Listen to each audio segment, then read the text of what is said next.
மணப்பெண்ணின் பிரத்யேகமான திருமணம் விவாஹா தி சென்னை சில்க்ஸ். சென்னையில் பெண் காவலர் ஒருவர் தூக்கிட்டு தற்கொலை செய்து கொண்டார். எழும்பூர் காவலர் குடியிருப்பில் வசித்து வந்தவர் பெண் காவலர் புவனேஸ்வரி. இவர் கடந்த ஆண்டு சிலம்பரசன் என்பவரை காதலித்து திருமணம் செய்து கொண்டார். ஆனால் திருமணமான முதல் நாளில் இருந்தே புவனேஸ்வரியை சிலம்பரசன் சந்தேகப்பட்டு அடித்து கொடுமைப்படுத்தி வந்துள்ளார்.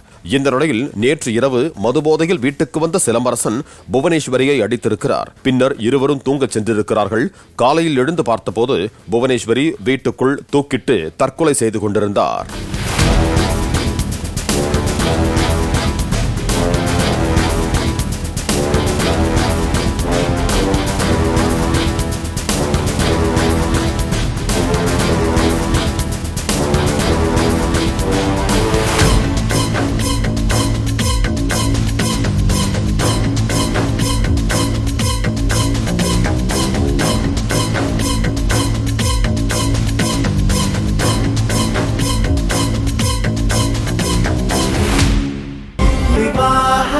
மணப்பெண்ணின் பிரத்யேகமான திருமணம் விவாஹா தி சென்னை சில்க்ஸ்.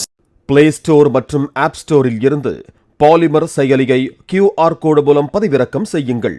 செய்திகளை உடனுக்குடன் பெறுங்கள்.